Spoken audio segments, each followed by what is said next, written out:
کا ایک ادارہ ہوتا تھا، جب بھی کوئی گورنر مقرر ہوتا اس کی اصل جو نیٹ ورتھ ہوتی تھی نا وہ لکھ لی جاتی تھی کہ اس وقت اس شخص کے پاس کتنا مال ہے، اور پھر اس کو عامل مقرر کیا جاتا تھا، گورنر مقرر کیا جاتا تھا۔ اس کی گورنری 1 سال تک ہوتی تھی، کانٹریکٹ سائن ہوتا تھا کہ 1 سال تک اس کی گورنری ہے، پھر 1 سال کے بعد اس کا انتصاب ہوتا تھا کہ اب اس کی دولت میں کتنا اضافہ ہوا ہے۔ اگر تو اس کی دولت میں کچھ ایسا اضافہ ہوا ہو کہ جو ممکن نہ ہو تو اس کو معزول کر دیا جاتا، اور اگر کوئی اس کا اضافہ نارمل ہو کہ جیسا کوئی بندہ کاروبار کر کے تھوڑا بہت اس سے کما لیتا ہے، تو پھر بھی حضرت عمر رضی اللہ تعالیٰ عنہ اس کا بھی سخت احتساب لیا کرتے تھے کہ یہ آیا ہے تو آیا کدھر سے، پھر اس کی وضاحت دینا پڑتی تھی، پھر اگلے سال اس کی جو گورنری ہے وہ برقرار رہتی تھی، ادروائز اس کو اس عہدے سے معزول کر دیا جاتا تھا۔ اور حضرت عمر رضی اللہ تعالیٰ کو جو مہر گورنروں کو دیا کرتے تھے اس مہر کے اوپر لکھا ہوا تھا الموت بالواعظہ، موت سب سے بڑی نصیحت ہے۔ جب بھی کوئی لیٹر لکھتے گورنر تو اس کے نیچے الموت بالواعظہ کی مہر لگتی تھی کہ جب بھی کوئی بندہ گورنر کوئی حکم جاری کرے تو اس کو آخر میں یاد آئے کہ میں نے مرنا بھی ہے، اور وہ اس لیٹر میں حق اور سچ کی بات لکھ کے پھر خلیفہ کو بھیجے، اس کو یاد رہے کہ الموت بالواعظہ۔ تو موت جو ہے یہ بھی ایک بہت بڑی نصیحت ہے۔ قرآن مجید میں اللہ تعالیٰ نے مختلف قسم کی جگہ جگہ پر نصیحتیں ہمیں فرمائی، اور اس بارے کے آغاز میں اللہ تعالیٰ نے لا یحب اللہ الجہر بالسوء یہ کہہ کر تمام مسلمانوں کے کان کھول دیے ہیں کہ کوئی بندہ بھی کسی کی اگر برائی بھی دیکھے تو پھر اس کے باوجود بھی وہ لوگوں میں نشر نہ کرے، یہ اللہ کو پسند نہیں ہے۔ لا یحب اللہ، اللہ کو یہ بات پسند نہیں ہے۔ اگرچہ کوئی شخص برا بھی ہے، اس کی برائی بھی ہے، وہ گناہ کرتا ہے، لیکن اس کے گناہ کو بھی لوگوں میں نشر نہ کرو، اس کو آر نہ دلاؤ۔ اگر اس نے توبہ کر دی ہے تو پھر آر بھی نہ دلاؤ کہ تو فلاں وقت میں پرانے وقتوں میں یہ گناہ کیا کرتا تھا، اب تو بڑا تبلیغی ہو گیا، اب تو بڑا حاجی اور نمازی ہو گیا، تجھے باتیں آ گئی، یہ بھی کہنا جائز نہیں۔ لا یحب اللہ، اللہ اس عمل کو پسند نہیں کرتے، اس عمل کو پسند نہیں کرتے اللہ تعالیٰ نے اس کے بارے میں واضح فرما دیا ہے کہ اگر کوئی شخص دوسرے کو آر دلاتا ہے، رسول اللہ صلی اللہ علیہ وسلم کی حدیث مبارک ہے، آپ نے فرمایا کہ تب تک اس شخص کو موت نہیں آئے گی جب تک کہ اس کو بھی کوئی اس کے کسی گناہ پر آر نہ دلا دے کہ تو ایسا کرتا ہوتا ہے، تب تک اس بندے کو موت نہیں آئے۔ من ستر اللہ، جو شخص حدیث مبارکہ میں آتا ہے من ستر مسلما، جو کسی مسلمان کی پردہ اس کا چاک نہیں کرتا اور اس کی جو بات ہے اس کی پردے داری کرتا ہے، رازداری کرتا ہے، حدیث مبارکہ میں ہے ستر اللہ یوم القیامہ، اللہ اس کی پردہ پوشی کرے گا قیامت کے دن، کہ اس نے راز رکھا ہوا تھا اپنے سینے میں چھپا کر اور کسی کے سامنے ظاہر نہ کیا۔ تو یہ ایک بہت بڑی نیکی ہے کہ اگر آپ نے کسی کی برائی کو دیکھ بھی لیا ہے، ہاں الا من ظلم، ایک ہی صورت ہے آپ بتا سکتے ہیں، اگر کوئی شخص آپ پہ ظلم کر رہا ہے اور آپ مظلوم ہیں اور اس کی برائی موجود ہے، وہ آپ پر ظلم کر رہا ہے، صرف وہ برائی لوگوں کو بتا کے اس سے نجات حاصل کی جا سکتی ہے، تاکہ لوگوں کو اس کے ظلم کے بارے میں پتہ چلے اور اس کی برائی جو ہے لوگوں کے سامنے آ جائے اور لوگ اس کے شر سے محفوظ رہیں اور اس کی بھی حفاظت ہو سکے، صرف اس صورت میں اجازت دی گئی۔ پھر اس پارے کا خاص جو مضمون ہے، جیسا کہ ہم نے بتایا کہ سورۃ البقرہ میں یہود کے متعلق مختلف مقامات پر ہمیں بتایا گیا کہ انہوں نے کیا کیا اعمال کیے اور یہودیوں نے دین کو ٹھکرا دیا، انکار کیا، اور پھر اس کے بعد آل عمران میں اللہ تعالیٰ نے نصارہ کے بارے میں تمام وہ انفارمیشن ہمیں دی کہ وہ جو کرتے رہے اب تم نے وہ نہیں کرنا۔ پھر اس کے بعد سورہ نساء میں بھی اللہ تعالیٰ نے چیدہ جو آیات ہیں ان میں ان کا تذکرہ کیا نصارہ کا۔ اب چھٹے پارے کے اندر اللہ تعالیٰ نے دوبارہ ان کے عقائد کو مفصل تفسیر کے ساتھ بیان کیا ہے، جو میں آج آپ کے سامنے رکھنا چاہتا ہوں، اور اللہ تعالیٰ نے اس سے ہمیں منع فرمایا کہ جو تم نے اب اس دنیا میں زندگی گزارنی ہے تو تم نے عبرت حاصل کرنی ہے نصارہ سے بھی اور یہودیوں سے۔ ان کا عقیدہ کیا ہے؟ عقیدہ بنیاد ہے،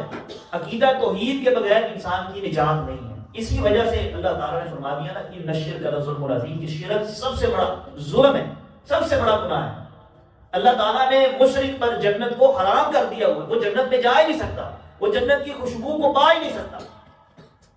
اور پھر اس کے بعد قرآن مجید میں متعدد مقامات پر جنہوں نے یہ جرم کیا ہے ان کے قصے اللہ تعالیٰ نے سامنے رکھ دیے۔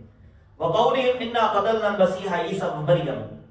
انہوں نے یہ گمان کیا کہ ہم نے عیسیٰ علیہ السلام کو قتل کر دیا ہے۔ اب قصہ آپ جانتے ہیں کہ عیسیٰ علیہ السلام یہودیوں کی ہدایت کے لیے مبعوث کیے گئے اور یہودی جو کہ چھوٹے چھوٹے گناہوں کو پکڑتے تھے اور بڑے بڑے گناہوں کی کوئی پکڑ دکڑ نہیں ہوتی، مواخذہ نہیں کرتے تھے، اور بڑی بڑی قبائیں اور جبے اور کبے پہن کے یہودیوں کے بڑے بڑے احبار علماء، کبار علماء، وہ اپنی عبادت گاہوں میں بیٹھ کر سارا دن وہ تلاوت کرتے تھے تورات کی، اور اپنے آپ کو یہ ظاہر کرواتے تھے کہ ہم بہت جو ہے نا وہ پڑھے لکھے ہیں اور بہت نیک شخصیات ہیں۔ تو عیسیٰ علیہ السلام نے ان عبادت گاہ میں داخل ہو کے ان سے یہ بات کہی تھی کہ تمہاری مثال ایک ایسی قبر کی مثال ہے کہ جس کے اندر وہ سیدھا ہڈیاں ہیں اور باہر سے اس کو چونا گچ بنایا گیا، اس کے اوپر ٹائل پتھر لگایا، فنشنگ کروائی ہوئی اور بڑی خوبصورت ہے۔ تمہاری مثال وہ ہے کہ باہر سے قبر تو بڑی خوبصورت ہے لیکن اندر اس میں کچھ بھی نہیں ہے، اندر ہڈیاں ہیں وہ سیدھا۔ اور پھر جب عیسیٰ علیہ السلام نے ان کو روکا اور ٹوکا اور ان کو سمجھانے کی کوشش کی تو انہوں نے رومن امپائر کا جو سب سے بڑا سردار اور سربراہ تھا، جو اس کا بادشاہ تھا، اس سے یہ مطالبہ کیا کہ یہ ہمیں ہمارے دین سے بدلنا چاہتا ہے، ہمارے باپ دادا کے دین سے، لہذا اس کو قتل کر دیا جائے۔ اور عیسیٰ علیہ السلام میں کے جو حواری تھے جن کا قرآن مجید میں اللہ نے تذکرہ کیا، ان میں سے ایک نے غداری کی اور بتا دیا اس کو کہ عیسیٰ علیہ السلام اس وقت کس باغ میں موجود ہے۔ اس کے سپاہی آئے اور عیسیٰ علیہ السلام کو پکڑنے کے لیے بر رفع اللہ تعالیٰ نے عیسیٰ علیہ السلام کو آسمان پر اٹھا لیا، اور جس حواری نے یہ مخبری کی تھی اس کی شکل حضرت عیسیٰ سے تبدیل کر دی گئی اور اس شخص کو انہوں نے پھانسی دے دی اور سولی دے دی۔ اب اسی کا تذکرہ اللہ تعالیٰ نے قرآن میں کیا کہ وقول، انہوں نے یہ کہا کہ انا قتلنا المسیح عیسیٰ ابن مریم، ہم نے عیسیٰ ابن مریم کو قتل کر دیا ہے، حالانکہ قرآن کہتا ہے وما قتلوه وما صلبوه ولكن شبه لهم، نہ ان کو قتل کیا گیا اور نہ ہی ان کو صلب کیا گیا، یعنی ان کو صلیب بھی نہیں دی گئی، ولكن شبه لهم، لیکن ان کو تو تشریح میں پڑ گئے، ان کو خود سمجھ نہیں آئی کہ ہم نے کس شخص کو مشابہت کی وجہ سے اس کو سولی دے دی ہے۔ اور پھر فرمایا وَإِن مِّنْ أَهْلِ الْكِتَابِ إِلَّا لَيُؤْمِنَنَّ بِهِ قَبْلَ مَوْتِهِ، جو اصل اہل کتاب ہے نا، جو اصل کتاب کی پیروی کرنے والے ہیں، جب عیسیٰ علیہ السلام قیامت کے قریب قرب قیامت اس دنیا میں آئیں گے تو اللہ تعالیٰ قرآن مجید میں فرما رہے ہیں کہ جو اصل اہل کتاب ہوں گے إِلَّا لَيُؤْمِنَنَّ بِهِ قَبْلَ مَوْتِهِ، وہ اپنے مرنے سے قبل حضرت عیسیٰ علیہ السلام پر ایمان لے آئیں گے، جو اصل اہل کتاب ہے، اصل تعلیمات کو فالو کرنے والے، وہ نہیں جو تحریف شدہ کتابیں ہیں۔ اور ابھی آپ دیکھ لیں کہ جتنے بھی ان کے فرقے ہیں، NRP ہے، ARP ہے، رومن کیتھولک ہے، جرمن کیتھولک ہیں، امریکن کیتھولک علیحدہ ہیں، ان سب کے مختلف عقائد اور ان کی اپنی انجیل آپس میں مطابقت نہیں رکھتی، آپس میں بہت زیادہ ان میں اختلاف پایا جاتا ہے، اور جو انسٹرکشنز اور جو تعلیمات مرکز کی یا لوکا اور یوحنا ان تینوں کی یا چوتھے کی انجیل میں موجود ہے، اگر آپ پروٹسٹنٹ کے پاس جائیں گے تو ان میں تعلیمات اور ہوں گی، اگر آپ امریکنز کے پاس جائیں گے تو ان میں تعلیمات اور ہوں گی، اگر آپ جرمنز کے پاس جاتے ہیں تو ان کی تعلیمات اور ہوں گی، اور ان تمام کے جو عقائد ہیں ان کا اللہ تعالیٰ نے قرآن مجید میں آگے ذکر کر دیا۔ ان کا عقیدہ یہ ہے، اللہ تعالیٰ نے ان کو تنبیہ کی ہے یا اہل الکتاب لا تغلو فی دینکم، اپنے دین کو تبدیل نہ کرو اور اس میں غلط نہ کرو، عیسیٰ علیہ السلام کا جو مقام ہے وہاں تک رکھو۔ انہوں نے کیا کہا وَلَا تَقُولُوا إِلَّا ثَلَاثَةً، اللہ تعالیٰ فرماتے ہیں کہ تم ان کو تین نہ جانو، لَقَدْ كَفَرَ الَّذِينَ قَالُوا إِنَّ اللَّهَ ثَالِثُ ثَلَاثَةٍ، اللہ کہتے ہیں انہوں نے کفر کیا یہ کہہ کر کہ عیسیٰ بن مریم ان تینوں میں سے ایک ہے۔ مثال، انہوں نے یہ کہا کہ اللہ، عیسیٰ اور مریم، یہ NRP کا عقیدہ ہے، وہ یہ کہتے ہیں کہ اللہ جو ہے وہ شوہر ہے نعوذ باللہ من ذالک مریم کا، اور اس سے پھر عیسیٰ ان کا بیٹا ہے، ان کا یہ عقیدہ ہے۔ جو پروٹسٹنٹ ہے انہوں نے یہ کہا کہ روح القدس یعنی جبریل، عیسیٰ اور اللہ یہ تینوں مل کر خدا ہے، تینوں مل کر ایک بنتے ہیں اور ایک سے نکلتے تین ہیں۔ شیخ احمد دیداد ایک بہت بڑے مناظر گزرے ہیں جو ڈاکٹر ذاکر نائک کے استاذ ہیں، ان کا ایک معروف پادری کے ساتھ مناظرہ ہوا تھا، تو انہوں نے صرف یہی بات اس سے پوچھی تھی کہ تینوں سے بنتا ایک ہے اور ایک سے نکلتے تین ہیں، اس کی وضاحت تم اپنی کتابوں سے کر دو، تو وہ اس سے قاصر تھا۔ وہ اپنی کتابوں سے بھی اس نظریے کی اور فلسفی جو وہ پیش کرتے ہیں اس کی وضاحت نہیں کر سکا۔ اور پھر حضرت عیسیٰ علیہ السلام جو ان کی تعلیمات ہیں وہ ایک خدا کی تعلیمات دیتے ہیں، وحدانیت کا اقرار کرتے ہیں خود بھی، اور ایک وحدہ لا شریک کی طرف ان کی تمام تعلیمات کا رخ تھا۔ اور پھر اللہ تعالیٰ نے یہ کہا کہ انما المسیح عیسیٰ ابن مریم رسول اللہ، عیسیٰ بن مریم اللہ کے رسول ہے، وَكَلِمَتُهُ أَلْقَاهَا إِلَى مریم، اور اللہ کا کلمہ ہے، یعنی اللہ کا امر ہے کہ اللہ رب العالمین نے مریم کمواری کے بطن سے ان کو بغیر باپ کے پیدا کیا۔ اب یہودیوں کو جب یہ معاملہ درپیش آیا کہ عیسیٰ علیہ السلام نے ان کو روکا اور ٹوکا، تو انہوں نے آگے سے تانے دینا شروع کر دیے کہ تم تو نعوذ باللہ من ذالک مریم فاحشہ کے بیٹے ہو، کہ جس نے بدکاری کی اور بدکاری کی وجہ سے تمہاری ولادت ہوئی. یہودیوں نے حضرت عیسیٰ علیہ السلام کو بولے تو زنا کا کہ یہ زنا سے پیدا ہوئے، نعوذ باللہ من ذالک، اور الزام لگائے. یہودیوں نے اپنے پیغمبروں کو معاف نہیں کیا. حضرت داؤد علیہ السلام کے بارے میں ان کی اپنی جو پرانی، ابھی تو تحریف شدہ ہے، ان کی اپنی پرانی کتابوں میں یہ عقائد موجود ہیں کہ حضرت داؤد علیہ السلام کی 2 بیٹیاں تھیں. اور میں جیسا کہ پہلے بھی بیان کر چکا ہوں کہ داؤد علیہ السلام کی ان 2 بیٹیوں کے لیے ان کو رشتہ نہ کوئی ملا، تو وہ نعوذ باللہ من ذالک ان کی اپنی کتابوں میں لکھا ہوا ہے. اگر ہم یہ کتابیں نہ ان کے لوگوں کے سامنے رکھیں اور ان کا گند لوگوں کو نہ دکھائیں تو ہمیں کیسے پتہ چلے گا کہ یہود ہمارے دشمن ہیں؟ لا تتخذوا اليهود والنصارى، اللہ نے قرآن میں کہا ان کو یہودیوں اور نصرانیوں کو دوست نہ بناؤ، کیونکہ یہ بڑے گندے اور غلیظ ہیں. انہوں نے انبیاء کو نہیں چھوڑا، اور انبیاء کے متعلق یہ کہا کہ داؤد علیہ السلام نعوذ باللہ اپنی بیٹیوں سے زنا کیا کرتے تھے کیونکہ مطابقت کے رشتے نہیں مل رہے تھے پوری قوم کے اندر. اتنی غلیظ قوم ہے. اللہ تعالیٰ نے لا تتخذوا اليهود والنصارى کہہ کر ساری جو نا اسلامی سلطنت کو جو قانون دے دیا کہ ان کے ساتھ کبھی بھی معاہدے نہیں ہو سکتے. اور آپ دیکھ رہے ہیں کہ ہماری اقوام اور خاص طور پہ عرب جتنے بھی ہیں وہ اس وقت معاہدات کر رہے ہیں ان کے ساتھ، اور اسرائیل کے ساتھ معاہدات ہو رہے ہیں اور اس کو تسلیم کیا جائے، اور پوری کوشش ہے کہ گریٹر اسرائیل جو ہے وہ ترتیب دیا جائے اور اس کو بنایا جائے. حالانکہ اللہ تعالیٰ نے جو قرآن میں اصول بتائی ہے اس کے بالکل امر خلاف جا رہا ہے. پھر ایک عقیدہ اللہ تعالیٰ نے ان کا بیان کیا ہے، حلول کا عقیدہ. یہ ان کا عقیدہ ہے کہ اللہ میں حضرت عیسیٰ حلول کر چکے ہیں، یعنی عیسیٰ کی ذات اور اللہ کی ذات ایک دوسرے میں مکس ہو گئی ہے، اور مکس ہو کر وہ اس دنیا میں، یعنی اللہ تعالیٰ کی ذات عیسیٰ میں حلول کر کے پھر اس دنیا میں ایک انسانی شکل میں آ کے لوگوں کے لیے اللہ نے ہدایت کی. نعوذ باللہ من ذالک. اللہ نے اس کا قرآن مجید میں تذکرہ بھی کیا ہے. لقد کفر الذین قالوا ان اللہ هو المسیح ابن مریم. انہوں نے یہ بات کہہ کر کفر کی کہ اللہ ہی اصل میں عیسیٰ بن مریم ہے. یہ اللہ کی ہی شکل ہے دوسری کہ وہ انسان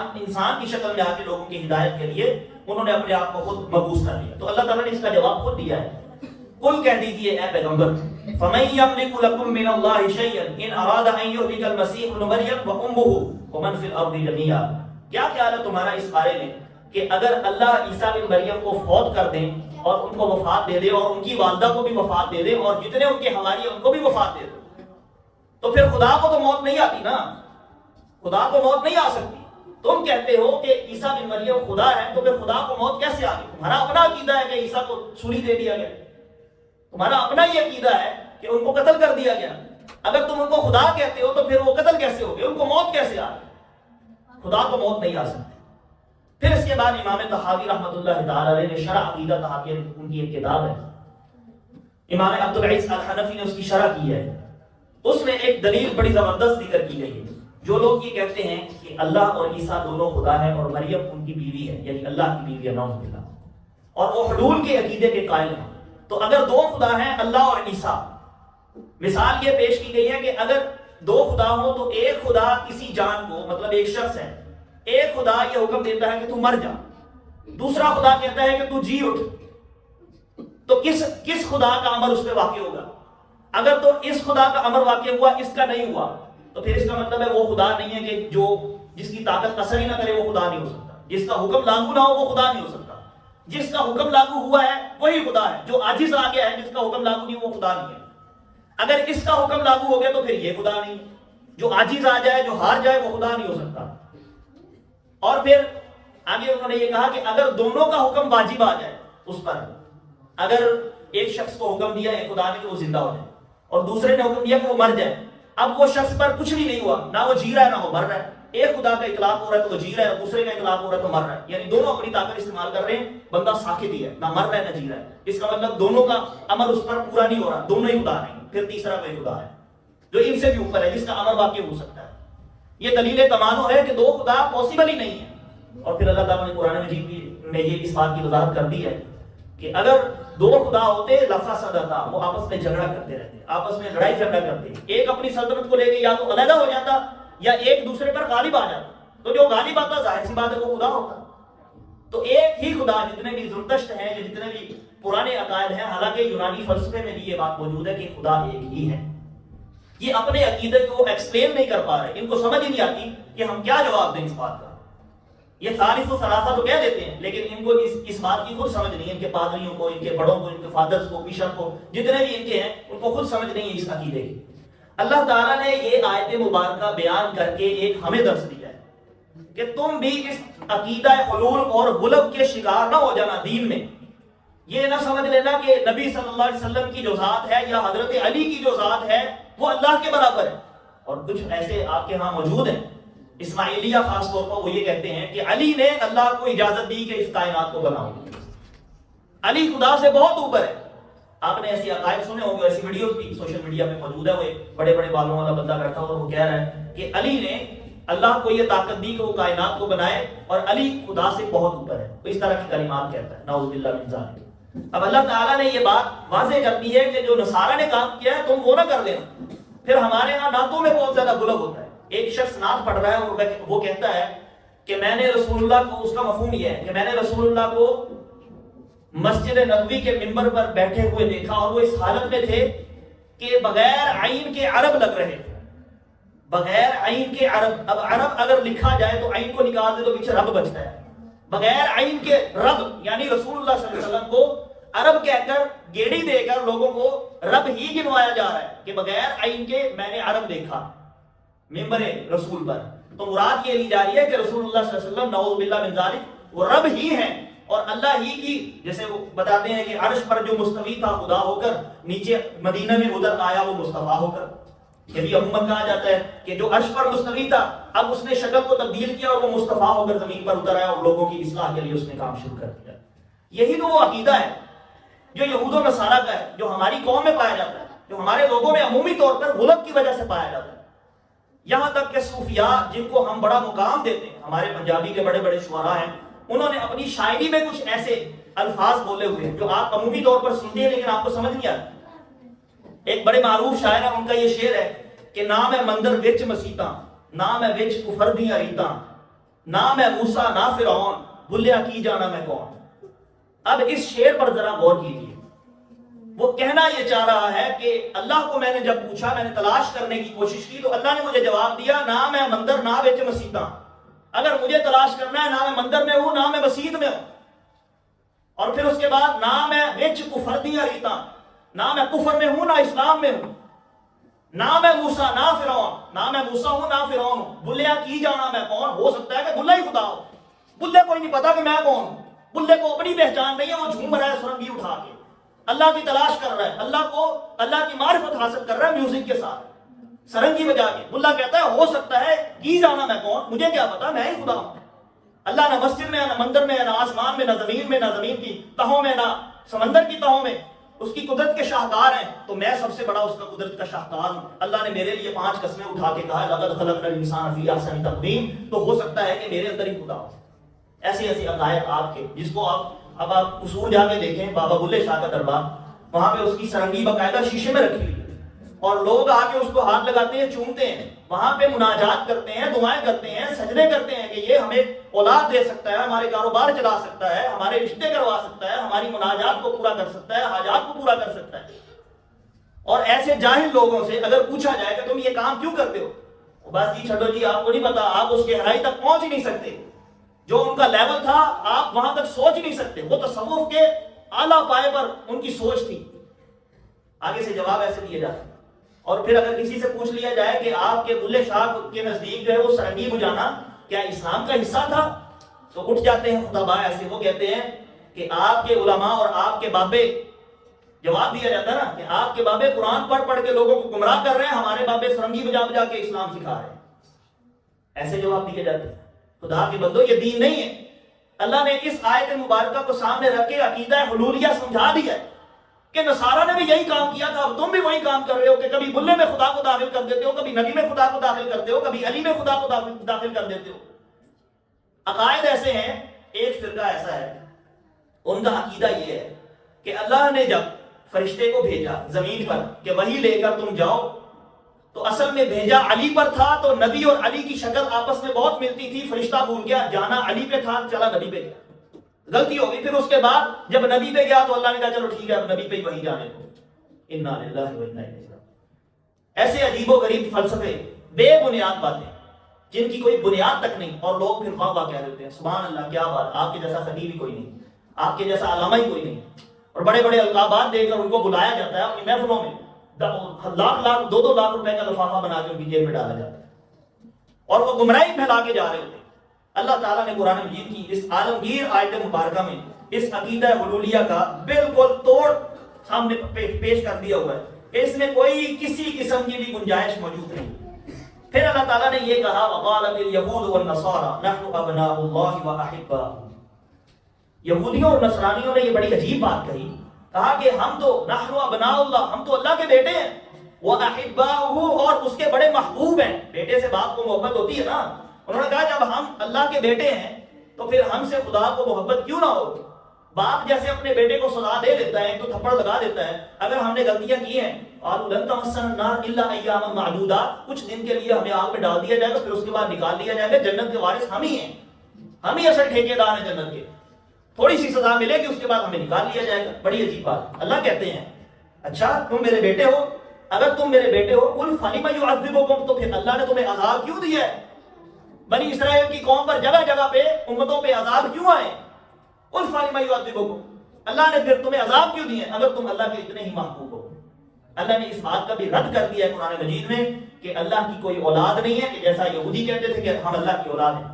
اللہ نے واضح فرما دیا ہے سورہ اخلاص کے اندر قل هو اللہ احد اللہ الصمد لم یلد ولم یولد، نہ وہ کسی سے پیدا ہوا ہے اور نہ اس نے کسی کو پیدا کیا ہے بلکہ اللہ یکتا ہے۔ اور پھر آگے قرآن مجید میں اللہ تعالیٰ نے ایک اور قانون بیان کر دیا، وہ بھی ہمارے لیے، کہ اگر کوئی شخص تمہارے نزدیک، ہمارے ہاں ہوتے ہیں نا اکثر لوگ غلط کرتے ہیں دین میں، اور دوسرے جو لوگ ہیں وہ ان کو بڑا جو ہے نا وہ شخصیت سمجھ رہے ہوتے ہیں، خاص طور پہ سید خاندان کے لوگ، اور ان کی ذات میں غلط کیا جاتا ہے کہ یہ تو شاہ جی ہیں، یہ تو سید ہیں، یہ گناہ کر بھی رہے تو ان کی جو ہے نا وہ بخشش کر دی ہوئی ہے اللہ تعالیٰ۔ حالانکہ ایسا نہیں ہے، تو سید جو ہے وہ پرمٹ لکھوا کے لایا اللہ سے کہ وہ جتنے مرضی گناہ کر لے اس کی بخشش ہوئی ہے، ایسا نہیں ہے۔ یہ ہماری اپنی عوام نے اپنے دماغ میں ایک غلط جو ہے نا وہ فٹ کر کے رکھا ہوا ہے کہ جو سید ہے اگر وہ گناہ کر بھی لے گا تو اس کا ایک مقام ہے، اس کا ایک درجہ ہے۔ یہ سید وہ سید ہے ہی نہیں، وہ اہل بیت تھے۔ یہ سید جو ہیں یہ وہ سید نہیں ہے کہ جن کا نسب نامہ اور وہاں تک پہنچتا ہو، پتہ نہیں ہے بھی یا نہیں ہے۔ ہمارے ایک استاد ہوتے تھے، وہ یہ کہا کرتے تھے جب بھی تمہیں کوئی بندہ یہ کہے نا کہ میں سید ہوں تو اس کو ٹیسٹ کرنے کے لیے ایک طریقہ ہے، سید کو آگ چھو نہیں سکتی، اس کو آگ میں پھینک دو، اگر تو جل گیا تو سید نہیں ہے، بچ گیا تو سید ہے۔ سید کو آگ نہیں چھوئے گی، اہل بیت کے اشخاص کو آگ نہیں چھو سکتی۔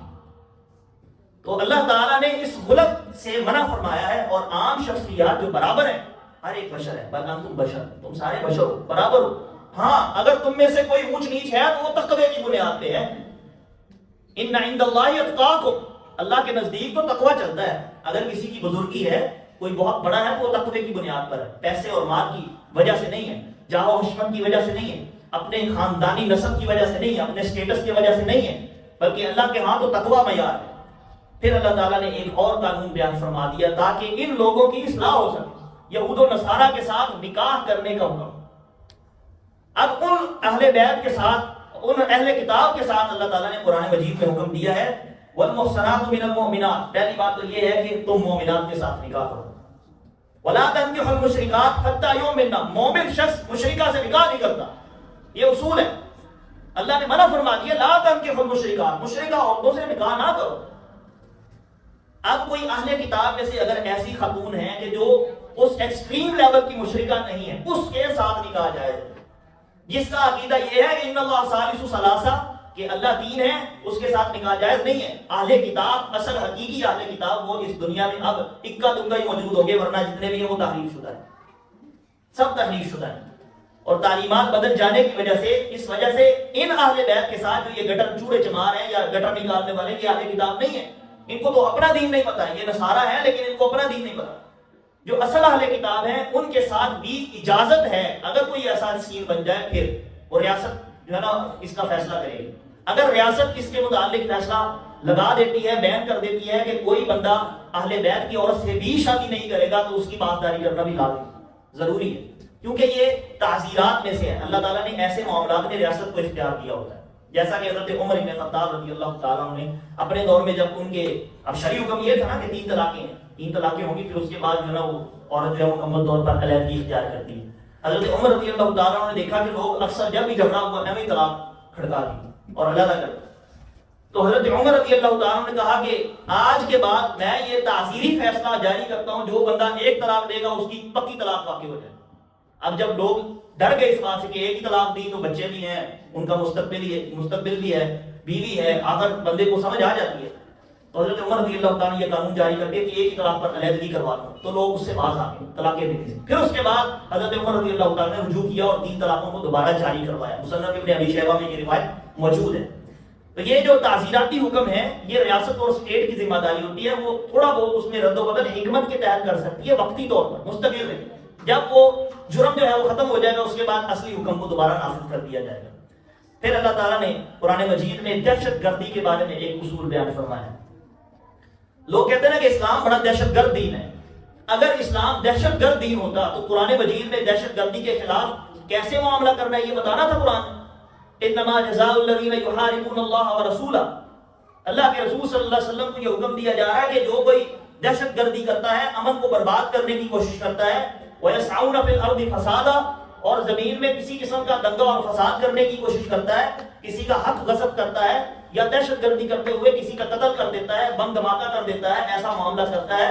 تو اللہ تعالیٰ نے اس کے لیے حکم یہ جاری کیا ہے او یقتلوا او تقطع ایدیہم وارجلہم من خلاف، یا تو اس کو قتل کر دو جس نے بہت بڑا جرم کیا، جس نے کثرت سے قتل کر دیے، قتل کا بدلہ قتل، نفس النفس بالنفس والعین بالعین والانف بالانف والاذن بالاذن، کان کے بدلے میں کان کاٹا جائے گا اور آنکھ کے بدلے آنکھ، نفس کے بدلے نفس، دانت کے بدلے میں دانت، یہ اسلامی قوانین ہے۔ اور پھر اس کے بعد کہا کہ جو دہشت گردی کرتا ہے یا تو اس کو اس زمین سے صفحہ ہستی سے اس کا نام مٹا دو، تاکہ آئندہ لوگوں کے لیے عبرت ہو جائے کہ یہ کام نہیں کرنا، کسی کا حق غصب نہیں کرنا۔ او تقطع ایدیہم وارجلہم من خلاف، یا پھر ان کا ایک دایاں ہاتھ اور بایاں پاؤں، یا بایاں ہاتھ اور دایاں پاؤں، مخالف سمت میں ہاتھ اور پاؤں کو کاٹ دو تاکہ لوگوں کو عبرت ہو جائے۔ تیسری سزا او ینفوا من الارض، یا ان کو اپنی زمین سے نکال دو، ملک بدر کر دو ان کو۔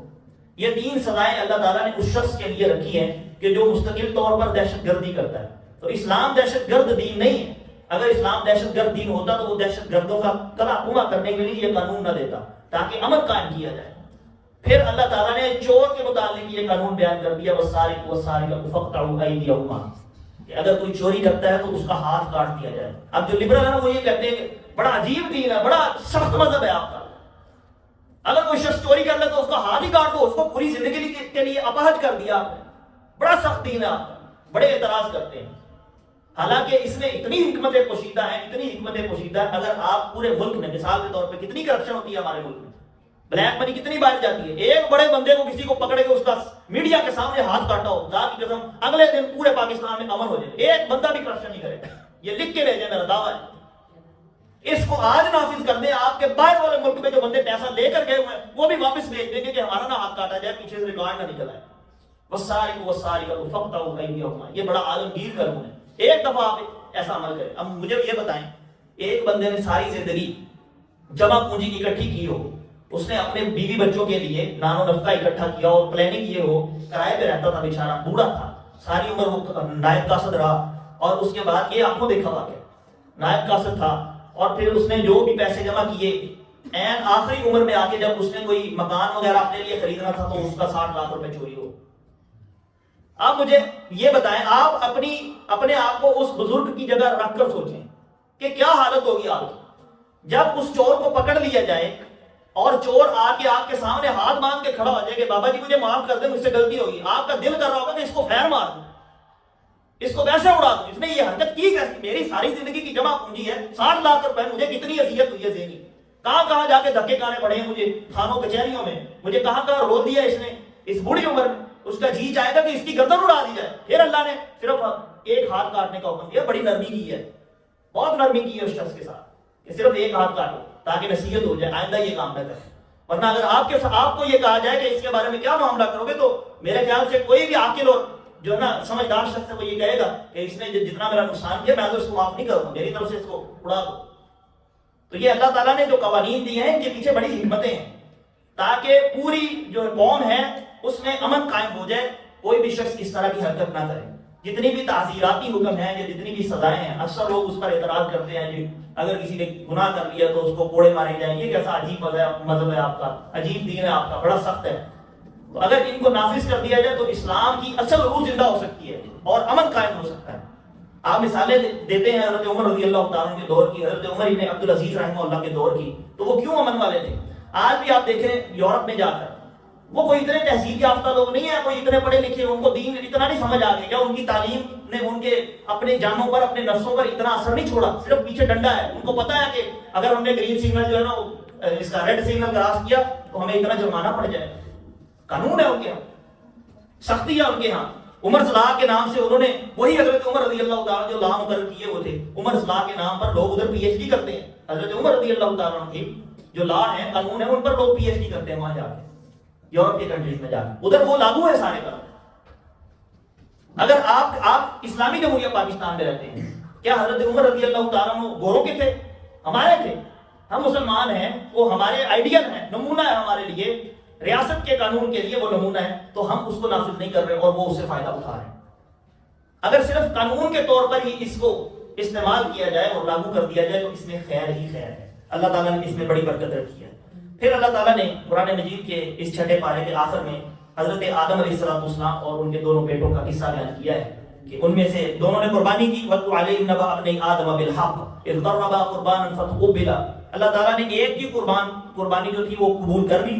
اور وَلَمْ يَتَقَبَّلْ مِنَ الْآخَرِ، دوسرے کی قبول نہ فرمائی۔ اب اس دور میں ہوتا یہ تھا، اللہ کا قانون یہ تھا کہ جب کوئی قربانی کرتا تو آسمان سے ایک آگ آتی اور اس کو جلا دیتی اور وہ واپس چلی جاتی، جس کی قربانی کو آگ جلا دیتی پتہ یہ چل جاتا کہ اس کی قبول ہو گئی۔ تو حابیل اور قابیل جیسا کہ روایات میں آتے ہیں ان کے دونوں بھائیوں کے نام، دونوں نے قربانی کی، اب ایک کی قبول ہو گئی دوسرے کی نہ ہوئی، دوسرے کے دل میں، قابیل کے دل میں حابیل کے لیے حسد آ گیا، اس کی کیوں قبول ہو گئی ہے، اس نے کون سا ایسا خاص عمل کر لیا ہے جو اس کی قبول ہو گئی ہے اور میری قبول نہیں ہوئی۔ تو آگے اسی آیت مبارکہ میں یہ کہا گیا ہے کہ اللہ تعالیٰ متقین کی قربانی کو قبول کرتا ہے، یہ قانون ہے اللہ کا کہ اللہ متقیوں کی قربانی کو قبول کرتا ہے، غیر متقین جس کے دل میں تقویٰ نہیں ہے اور جس کی نیت ہی نہیں ہے کہ میں اللہ کے لیے کر رہا ہوں، اس کی قربانی اللہ قبول نہیں کرتی۔ تو حابیل نے اللہ کی جو نا خوشنودی کے لیے اخلاص کے ساتھ قربانی کی، اس وجہ سے اس کی قربانی کو قبول کیا گیا۔ اور یہاں ایک درس یہ ہے کہ اگر کسی شخص کو، آپ کے کسی بھائی کو اللہ نے ترقی دے دی ہے تو اس کے لیے حسد نہ اپنے دل میں پالیں، کیونکہ حدیث مبارکہ ہے کہ حسد انسان کی نیکیوں کو ایسے کھا جاتا ہے جیسے آگ لکڑی کو کھا جاتی ہے، جیسے آگ چند لمحوں میں لکڑی کو راکھ بنا دیتی ہے نا، اسی طرح انسان کی وہ نیکیاں جو اس نے بڑی تگ و دو کے ساتھ، محنت مشقت کے ساتھ کی ہوتی ہیں، وہ بھی حسد کھا جاتا ہے، زائل کرتا ہے۔ تو اس لیے حسد اتنی بری بیماری ہے، اللہ کے رسول صلی اللہ علیہ وسلم نے اس سے دور رہنے کی دعا بھی کی ہے اور اپنی امت کو تلقین بھی کی کہ حسد نہ کرنا، حسد نہ کرنا، حسد نہ کرنا۔ اللہ تعالیٰ ہم سب کو حسد سے بچائے اور شر سے بچائے۔ اللہ تعالیٰ ہم سب کو قرآن مجید پر عمل کرنے کی توفیق عطا فرمائے۔ وما توفیق الا باللہ۔